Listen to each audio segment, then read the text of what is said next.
What's your name and describe your style of music? All right. My name is Elmer Lamont Hawkins III. Some people call me Elmer, some people call me Lamont, some people call me Hawk or 3. But in the DJ world, most people know me as DJ LaHawk.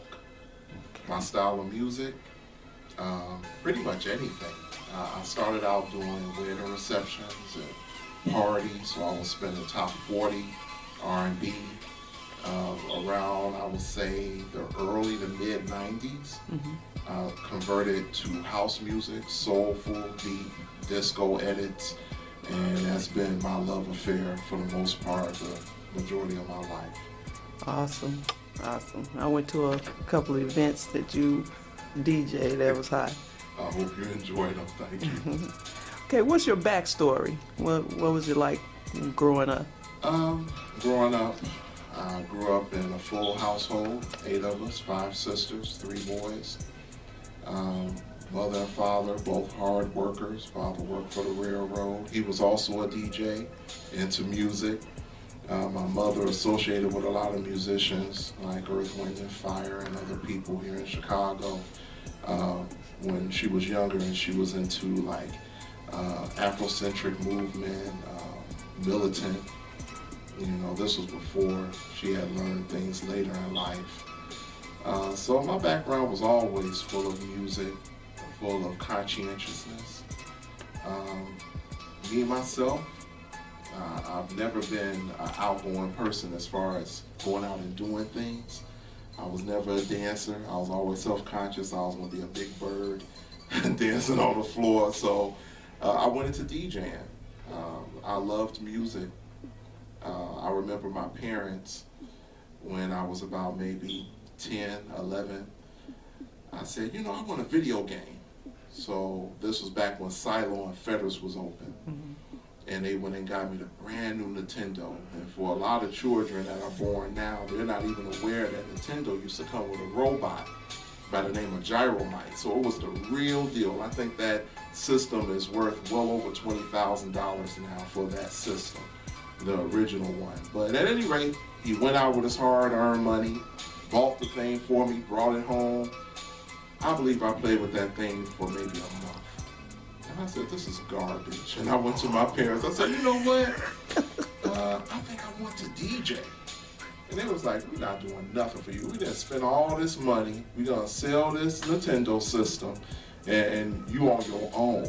But I wore them down, and my father went and bought me one turntable from this store that was on the west side of Chicago by the name of Biosco Music.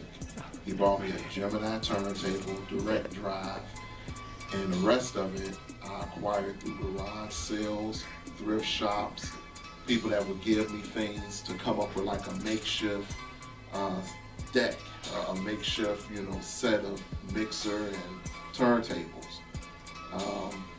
What else can I think of? The first time I heard a DJ spin, other than growing up listening to WJPC, listening to GCI, WBMX, listening to mixtapes from Sullivan High School when I was living up north in Rogers Park. My first really recollection of seeing a DJ spin was when we were living up north in Rogers Park. We were living at 1240 West North Shore. And the landlord of the building, Mr. Richard Jensen, he was in an interracial marriage. So he was Caucasian, but he had children that were mixed. And they were into R&B music and house music, and his daughter had a boyfriend that DJ'd. And him and his brother had a whole setup of 4 turntables and 2 mixers on the top floor of the building we lived in. And one day she invited me up. She said, hey, I want you to come see my boyfriend and his brother spin. And they were playing Guy Groove Me. And at the end of the record, the part where it says, it ain't over. The party ain't over. They just started going at it, tag teaming, going back spinning, back cueing, scratching. And it left such an indelible mark on me. That's when I said, that's what I want to do. I want to DJ. I want to do this type of music. And pretty much it just progressed from there. Okay. I hope that's enough backstory. I don't know what you asked. That was looking awesome. for. That was awesome.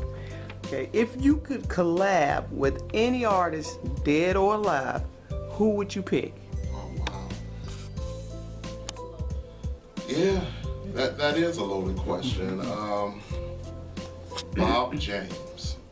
I love Bob James. I remember as a child, my parents told me I would be whistling, in the hallway, sitting down, like snapping my fingers as a little bitty toddler. And they couldn't figure out what I was whistling. Said, "What's this dude whistling? What's wrong?" And it turned out I was whistling the beginning of Bob James' "Sign of the Times." And for those that know about sampling everything, eventually Warren G used that for the beginning of Regulators. It was mixed in with I Keep Forgetting, right? He mixed it in with Keep Forgetting, yeah, by Michael McDonald, and I would collaborate with him. People like Yo-Yo Ma, Sarah Chain, who else? I can't pronounce his name. I know I'm gonna butcher it, but Roshko Sakamoto, aka Yellow Magic Orchestra. Oh, okay. He's a conductor. He did the music for The Last Emperor and other well-known films. I'll collaborate with them. In the 90s, I was into acid jazz. Big time. I still love acid jazz. A record company out of London by the name of Ninja Tune. Everybody that knows me well know I have a whole catalog of Ninja Tune music, Bonobo, Bjork, DJ Cold Cut, The Irresistible Force. It's a long list of people. Everybody down to Sora, Creative Partners, and some of the early stuff from Kid Cudi. I believe that's his name. They all did stuff at some point in time that collaborated with Ninja Tune. Ninja Tune, to let people know what that is, that company, the DJ behind it, the duo, DJ Cold Cut, they are the ones that did the 7 Minutes of Madness for Eric B. and Rakim's Paid in Full. So when you hear Afra Hazem, I believe her name is, do the at the beginning, they mixed all of that. The sound bites, the drops, one of my favorite all-time hip-hop records, Paid in Full, Eric B. and Rakim. Ninja Tune did that. So they've always left a mark through the decades of their music, be it hip-hop, jazz, or house music. Awesome, awesome, awesome. Okay.